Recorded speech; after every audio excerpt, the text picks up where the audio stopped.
जयपुर में हो रहा बीजेपी का मंथन। चिंतन मंथन पर बड़ी सियासी हलचल।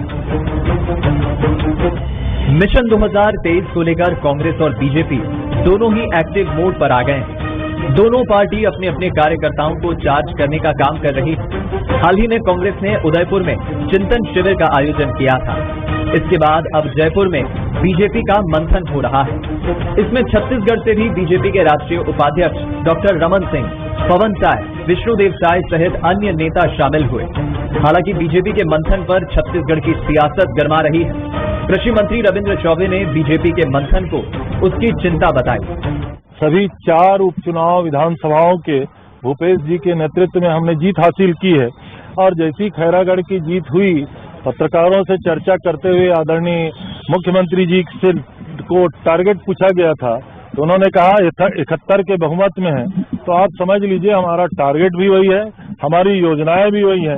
अब भाजपा लगातार चिंतन कर रही है, उनके राष्ट्रीय नेतृत्व की चिंता है, पर मैं नहीं समझ पा रहा हूं कि भाजपा का स्थानीय नेतृत्व अंतर विरोधों से उबर पा रहा है। बीजेपी के मंथन पर कांग्रेस ने तंज क्या कसा। इधर बीजेपी ने डॉक्टर रमन सिंह ने कहा, कांग्रेस ने 2013 में चिंतन शिविर किया था तो 13 राज्यों में इनकी सरकार थी। 2022 में चिंतन शिविर किए तो 2 राज्यों में सरकार बची है। वहीं नेता प्रतिपक्ष धर्मलाल कौशिक ने कांग्रेस को सलाह दी है कि वो अपनी पार्टी की चिंता करें, क्योंकि चिंतन शिविर कांग्रेस ने किया था, बीजेपी तो मंथन कर रही है। कांग्रेस ने 2013 में चिंतन शिविर किया था, वही चेहरे थे तीनों कांग्रेस के। 2013 में जब कांग्रेस ने चिंतन शिविर किया था तो 13 राज्यों में उनकी सरकार थी। 2022 में चिंतन शिविर कर रहे हैं तो 2 राज्यों में सरकार बच गई है मुश्किल से। ये हमारा कोई चिंतन शिविर नहीं है कि जिसमें कांग्रेस को चिंता करने की आवश्यकता है। कांग्रेस के जो चिंतन शिविर है, मैंने पहले ही कहा था, ये चिंतन शिविर नहीं चिंता शिविर है। और चिंता इस बात की है कि कांग्रेस गांधी परिवार से बाहर ना जाए। कांग्रेस के चिंतन और बीजेपी के मंथन से आने वाले चुनाव में कितना फायदा होगा ये तो वक्त बताएगा। लेकिन छत्तीसगढ़ में 2023 का विधानसभा चुनाव बीजेपी के लिए आसान नहीं रहने वाला। अब देखना होगा इन बैठकों के बाद क्या नई रणनीति के साथ बीजेपी चुनावी मैदान में उतरती है।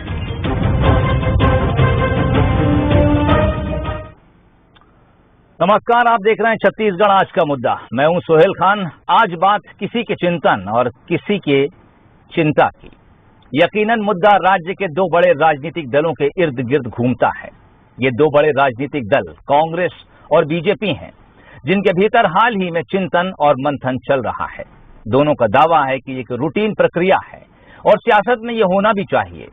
लेकिन अगर किसी का चिंतन और मंथन किसी की चिंता में बदल जाए तो उसके राजनीतिक मायने भी तलाशे जाने लगते हैं। तो आज हम राजनीतिक दलों के उसी चिंतन और मंथन पर चर्चा करेंगे। मिलिए उन मेहमानों से जो आज हमारे साथ की चर्चा को आगे बढ़ाएंगे। नितिन बंसाली साहब मेरे साथ जुड़े हैं, कांग्रेस नेता हैं, बहुत स्वागत है नितिन साहब आपका। अमित चिमनानी जी मेरे साथ जुड़े हैं, स्क्रीन पर नजर आ रहे हैं, बीजेपी नेता हैं, बहुत स्वागत है अमित जी। साथ ही अनिरुद्ध दुबे जी मेरे साथ नजर आ रहे हैं, स्क्रीन के ऊपर वरिष्ठ पत्रकार हैं, बहुत स्वागत है अनिरुद्ध साहब आपका भी। एक ओपनिंग कमेंट अनिरुद्ध साहब आपका ही लूंगा इस बारे में कि चिंतन और मंथन 2 चीजें यकीनन ऐसी हैं जो एक रूटीन प्रोसेस है और ये सिर्फ राजनीतिक दलों के भीतर ही नहीं, हर इंसान के भीतर चलती है और चलनी भी चाहिए। दरअसल हम चिंतन और मंथन के जरिए ही कई बार ऐसे नतीजों पर पहुंचते हैं जो हमारे लिए भविष्य को लेकर बेहतर साबित हो सकते हैं।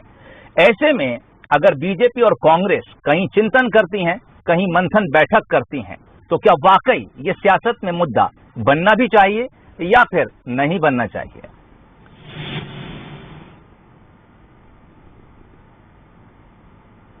ये जो चिंतन और मंथन की जो आप बात कर रहे हैं, 2023 में जो विधानसभा चुनाव होने हैं जिन भी राज्यों में, अभी से लेकर 2023 तक के, तो उन विधानसभा चुनावों की भी ये तैयारी है। और दूसरा फिर मिशन 2024 लोकसभा चुनाव, वो भी इसकी तैयारी है। जहां तक चिंतन शिविर का सवाल है तो कुछ उम्मीदें तो बंधी हुई है, क्योंकि उन्होंने जो पॉलिसी तय की चिंतन शिविर में, बहुत ठोस पॉलिसी कि जो 5 साल रहेगा, काम करेगा संगठन में, उसको टिकट दी जाएगी और एक परिवार से 2 लोगों को टिकट दी जाएगी। और G23 के जो नेता थे उनको भी इस बार सोनिया जी बहुत हद तक बैलेंस करने में कामयाब रही। और जहां तक ऐसा लगा था कि क्या है कि कुछ विस्फोट होगा, घड़ा फूटेगा, वैसा कुछ नहीं हुआ। सारी चीजें जो है कॉन्क्रीट बाहर आई। ये अच्छी भी बात है, लेकिन सवाल है कि उस पर अमल कितना होता है।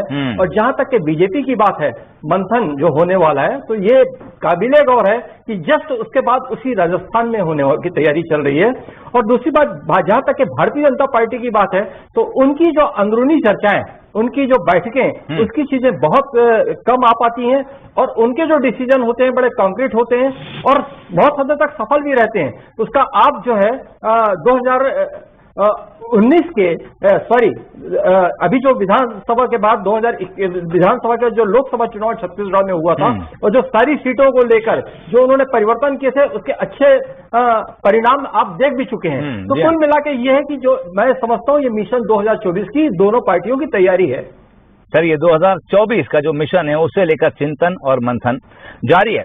जो बात अनिरुद्ध साहब कह रहे थे, उससे एक सवाल नितिन साहब कांग्रेस के लिए निकलता है।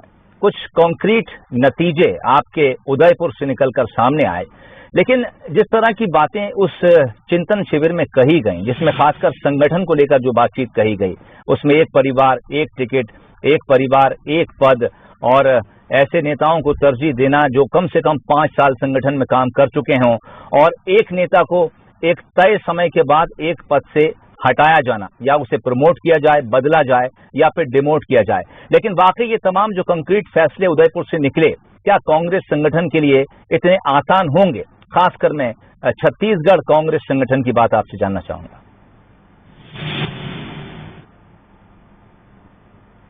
देखिए, चिंतन शिविर जो कांग्रेस का उदयपुर में आयोजित हुआ था और उसमें जो एक बेहतर निष्कर्ष निकले सारे लोगों से, जो विभिन्न प्रकार की वहां पर कमेटियां बनाई गई, उन कमेटियों ने अपने सजेशंस दिए। सजेशन देने के बाद आला कमान ने, कांग्रेस हाईकमान ने, वरिष्ठ नेताओं ने मिलकर जो आगे के संगठन की पॉलिसी और गाइडलाइन तय की है, उस पर मैं आपको बता दूं कि उस पर काम होना भी शुरू हो चुका है। हमारे प्रभारी महामंत्री जो हैं ऑल इंडिया कांग्रेस कमेटी के श्री वेणुगोपाल जी ने इस संबंध में निर्देश भी जारी कर दिए हैं। और इस संबंध में देखिए, आप देख भी रहे हैं कि संगठन चुनाव की प्रक्रिया भी छत्तीसगढ़ में भी और अन्य प्रदेशों में भी लगातार जारी है।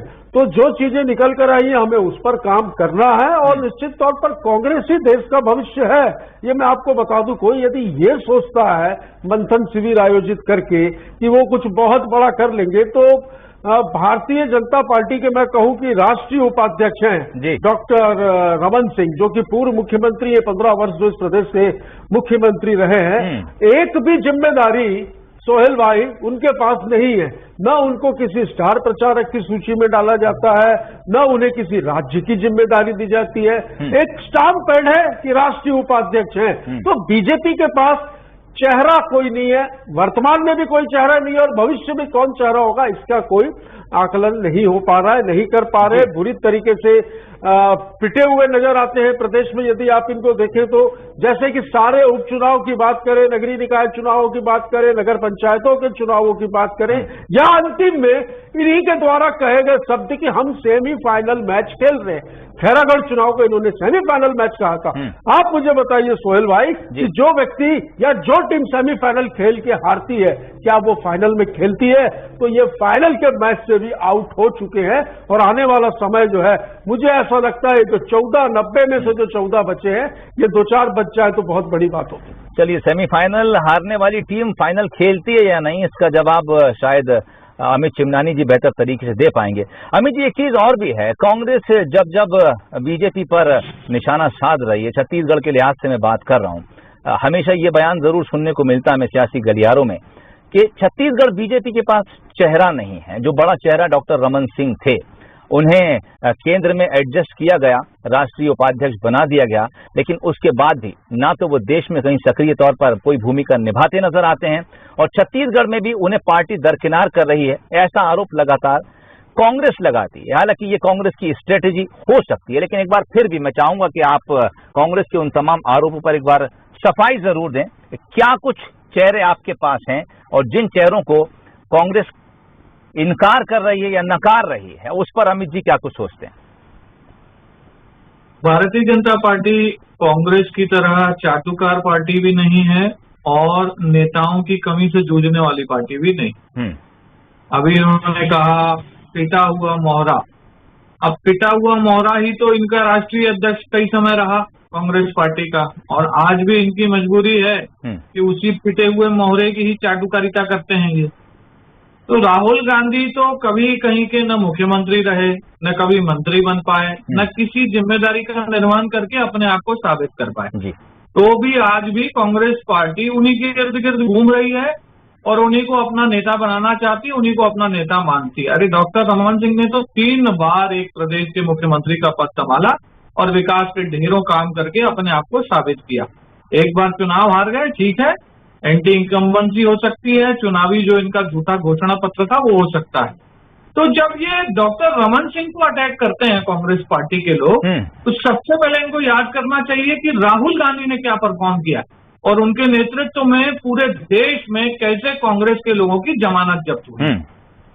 तो इनका जब राजस्थान में चिंतन शिविर चल रहा था सोहेल जी, तब इनकी देखिए क्या हालत हुई कि गुजरात के इनके कार्यकारी अध्यक्ष पार्टी को छोड़ दिए और क्या कहा उन्होंने, गंभीर टिप्पणी की कि कांग्रेस पार्टी राष्ट्रीयता का साथ नहीं देती, राष्ट्रीय मुद्दों पर वो अपने आप को स्थापित नहीं कर पा रही है। पंजाब के वरिष्ठ नेता जाखड़ जी जब इनका चिंतन शिविर चल रहा था वो अपनी पार्टी छोड़, तो देखिए जो इनके पास पहले तो पिटे हुए मोहरे हैं उन्हीं के साथ रहेंगे, और जो इनके पास ठीक ठाक लोग हैं वो भी इनको छोड़ रहे हैं। 2 लोगों ने छोड़ दी। राजस्थान में सचिन पायलट जो युवा नेता है वहाँ के, कई बार धमकी दे चुके हैं। छत्तीसगढ़ आप आ जाइए, यहाँ पर PS बाबा आ रहा हूँ आपके पास, पार्टी के कार्यकर्ताओं से मिल रहे हैं। यहाँ पर चरणदास महंत जो विधानसभा के स्पीकर हैं वो कहते हैं भैया ज्यादा थोड़ी लफाजी ज्यादा हो रही है, मुझे बोलने का मौका भेजो। नितिन जी आ रहा हूँ आपके पास।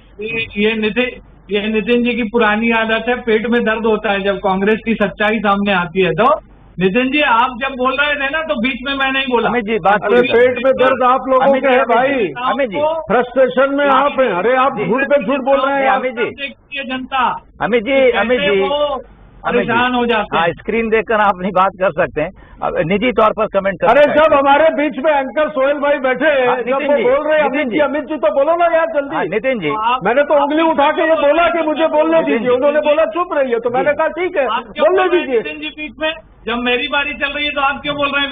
ठीक चलिए आपसे कमेंट ना करें। अमित जी अपनी बात रख लें आप। नितिन जी के पास जाऊंगा तमाम। मैं सोहेल खान जी से बात कर रहा हूँ, आपसे बात नहीं कर रहा हूँ। नितिन जी, अमित जी, चलिए दोनों के पास अगर पानी रखा हो तो आप दोनों थोड़ा पानी। तो दिन रात सोते उठते जागते इनको अभी लोगों की आवाज गुजते रहती है। छत्तीसगढ़ में सोहेल जी मैं अपनी बात कंप्लीट कर लेता अगर आपकी अनुमति हो जाती तो। नहीं, थोड़ा सा आप पानी पीजिए, तब तक मैं अनिरुद्ध दुबे जी से एक सवाल पूछ लेता हूँ, जो सवाल मैं आपसे पूछा था। आप दोनों मेहमान पानी पीजिए। सोहेल जी तो अच्छा रहेगा।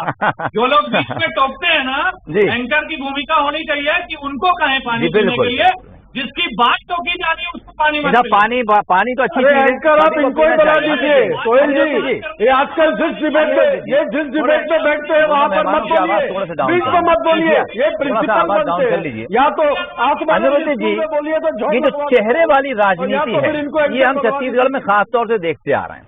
चेहरे पर वार करना। इससे पहले जब हमने कांग्रेस की बात की और जब मैं अमित जी से सवाल पूछ रहा था कि कांग्रेस हमेशा ये कहकर बीजेपी पर हमलावर होती है कि बीजेपी के पास कोई बड़ा चेहरा नहीं है कि वो छत्तीसगढ़ में चुनाव लड़ेगी, लेकिन जब बीजेपी को हमला बोलना होता है तो शायद छत्तीसगढ़ में तो चेहरा नजर आ जाता, क्योंकि भूपेश बघेल बेहद तेजी से काम कर रहे हैं, लेकिन फिर वो राष्ट्रीय नेतृत्व पर निशाना साध देते हैं। क्या वाकई आपको लगता है कि छत्तीसगढ़ में बीजेपी के पास चेहरे नहीं है, और ये आपको लगता है कि बीजेपी जो बात कर रही है राष्ट्रीय नेतृत्व के पास चेहरा नहीं है, क्या वो फैक्टर छत्तीसगढ़ में कुछ असर करेगा, या फिर बीजेपी कांग्रेस दोनों के पास छत्तीसगढ़ में इनफ चेहरे हैं जिसको लेकर 23-24 की लड़ाई होगी?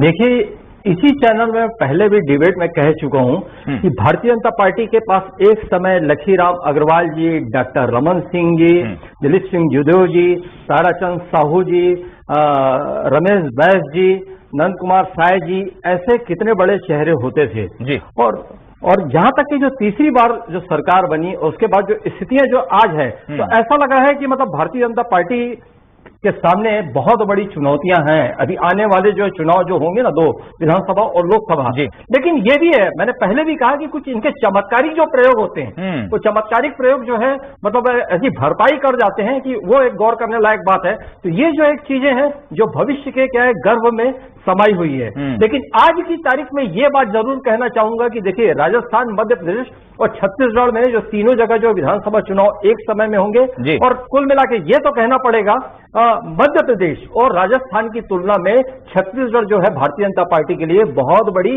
ज्यादा बड़ी चुनौती है।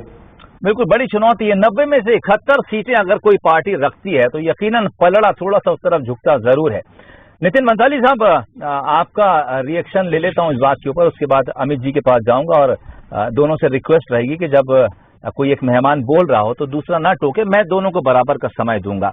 चेहरों की कमी आपको नजर जरूर आती है, लेकिन क्या आपको ये लगता है कि जो 71 सीटें आपके पास हैं, ऐसे में विपक्ष ये इंतजार करता है कि कम से कम 3.5-4 साल गुजार दिए जाएं, क्योंकि इससे पहले अगर बहुत ज्यादा हो हल्ला राज्य में किया जाए तो कोई असर पड़ता नहीं है। जो चुनावी बेला आती है और आखिर के 12-18 महीने होते हैं, इसी के बीच दोबारा विपक्ष खड़ा होता है, मुद्दों को लेकर बेहद तेजी से गर्मी दिखाई जाती है, इन्हीं में से चेहरे उभरते हैं। और ये पुराना रिकॉर्ड भी रहा है राजनीतिक दलों का।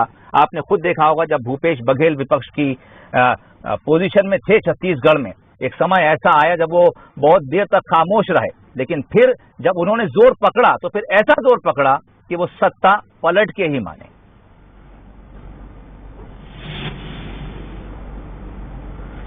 देखिए, 10-15 वर्ष जो इस प्रदेश में कुशासन रहा, भ्रष्टाचार की जो नदियां भी नहीं समुंदर बहे, ये उसका परिणाम है कि जनता ने इनको यहां से सत्ता से बुरी तरह से बेदखल कर दिया है। कहीं पर भी कोई चेहरे की बात करे, आपने कहा मुद्दे हैं, अभी 1.5 साल बचा है चुनाव को, 3.5 साल के बाद, ये ऐसा कुछ भी नहीं है। मुद्दा विहीन विपक्ष है।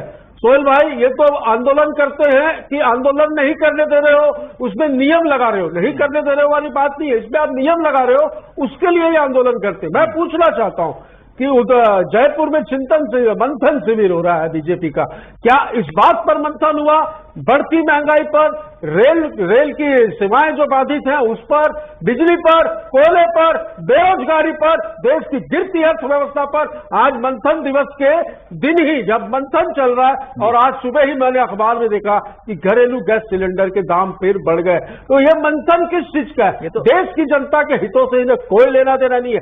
मोदी और शाह ये जो कहेंगे इन्हें मंजूर है। यदि ये दिन को कहेंगे रात है तो ये कहेंगे हाँ मोदी जी रात है। ये अंधभक्त है, इन्हें मोदिया बिंद की बीमारी है, जिसका इलाज 2024 में जो लोकसभा के चुनाव होंगे उसमें देश की जनता करेगी। ठीक है, चलिए जवाब ले लिया जाए। अमित चिमनानी जी, इस बात का जवाब दे दीजिए। दूसरी बात ये कि दरअसल नितिन साहब, ये संगठन को लेकर मंथन चल रहा है बीजेपी का, ऐसे में वो तमाम चीजें जो आप गिना रहे थे मुद्दे, वो विपक्ष के तौर पर उठाए जा सकते हैं, लेकिन वो जो सरकार अगेंस्ट में होगी उसके खिलाफ उठेंगे। अपनी सरकार पर कौन उंगली उठाएगा? अमित जी। सोहेल जी, नितिन जी अगर बीच में बोले तो वो आपकी जिम्मेदारी रहेगी। फिर या तो मैं आपके चैनल पे नहीं आऊंगा या उनको मत बोलना। नहीं, ऐसा नहीं करिए, आप अपनी बात रख सकते हैं जी। अभी इनके पेट में दर्द होगा जो मैं बोलिए। अरे ऐसा धमकी देंगे सोहेल भाई? अमित जी, भ्रष्टाचार की नदियां बही, समुंदर बहा भ्रष्टाचार का जी। तो ये कांग्रेस की सरकार कितनी निकम्मी और निर्बल और दुर्बल है कि भाजपा के एक भी नेता को इन्होंने अंदर नहीं किया भ्रष्टाचार के आरोप में। किसको अंदर किया? तो ये टीवी चैनल पर बैठ करके फालतू की लफाजी करने के बजाय अगर तथ्यों पे बात करेंगे तो राष्ट्रीय पटल पर कांग्रेस पार्टी स्थापित होगी। टीवी पे बोलते हो भ्रष्टाचार हुआ, सरकार 3.5 साल में आपकी आप कुछ कर नहीं पाए, इसका ये मतलब है कि कांग्रेस पार्टी झूठ बोल रही है। दूसरी चीज जो मैं छत्तीसगढ़ के विषय पर बोल रहा था जी, राष्ट्रीय स्तर से लेकर के माननीय सोहेल जी, छत्तीसगढ़ में भी कांग्रेस एक बड़ी कूट से गुजर रही है। यहाँ के विधायक ने अपने ही मंत्री पर हत्या का आरोप लगाया, विधानसभा छोड़ करके टीएस बाबा चले गए। 3.5 साल होने के बाद भी वो कहते हैं कि मैं मुख्यमंत्री बनूंगा कि नहीं, इसको राहुल गांधी, सोनिया गांधी स्पष्ट करें।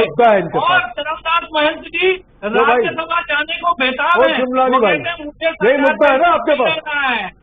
मैं तो कह रहा था मुद्दा भी है। नितिन आ रहा हूँ, मैं आ रहा हूँ आपके पास। एक विधानसभा का स्पीकर ऐसा क्यों कहेगा कि उन्हें राज्यसभा जाना है? कितनी बड़ी पोस्ट पे ऑलरेडी है। तो एक बड़ी फूट से कांग्रेस पार्टी छत्तीसगढ़ में आपको क्या तकलीफ है? अच्छा, इसमें बीजेपी को क्या तकलीफ है यदि वो राज्यसभा जाना है? नितिन जी बीच में बोलने वाली बात नहीं है यार। आप अपना घर संभालो, आप अपना घर संभालो, यही मुद्दे हैं आपके पास।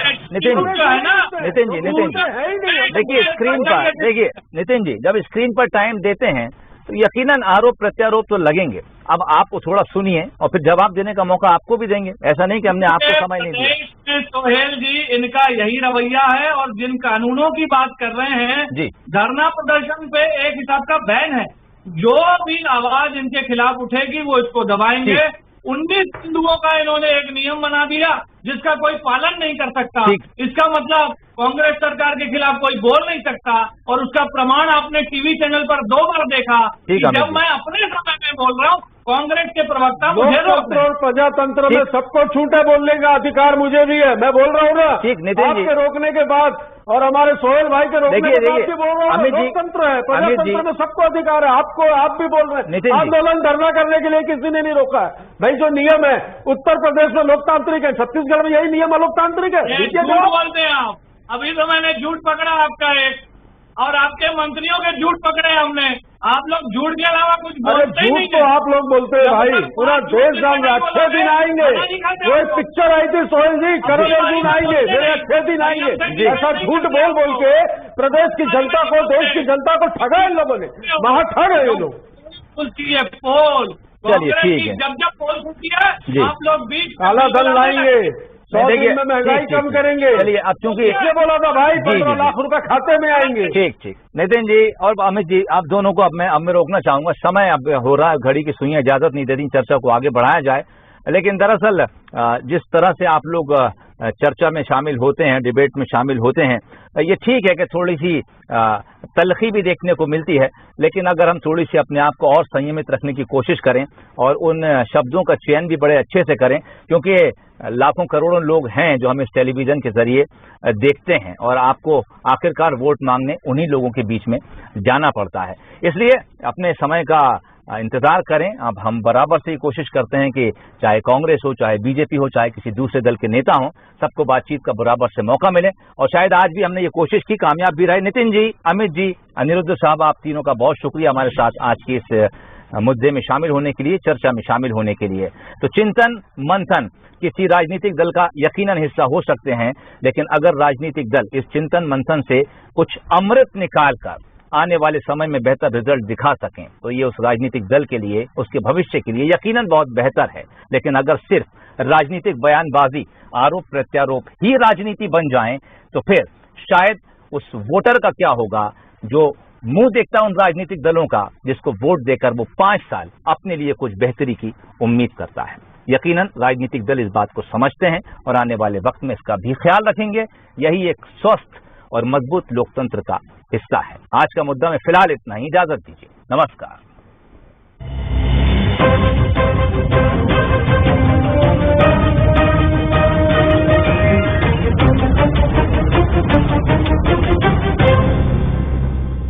प्लास्टिक गोल्ड वाटर टैंक है 100% फूड ग्रेड प्लास्टिक से बना वाटर टैंक जो है पीने के पानी के लिए पूरी तरह सुरक्षित। प्लास्टो है तो गारंटी है। सब बनेंगे फॉलोवर्स, सब बनेंगे फैन, इस वर्ल्ड का फील में जश्न का ये जश्न है, जश्न का जश्न।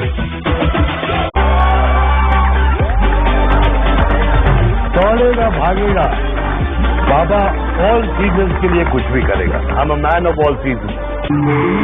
देखें कौन नया खिलाड़ी आया है, समझा देते हैं। प्यार से समझाएंगे, धीरे धीरे से, वो भी अपनी जुबान पे।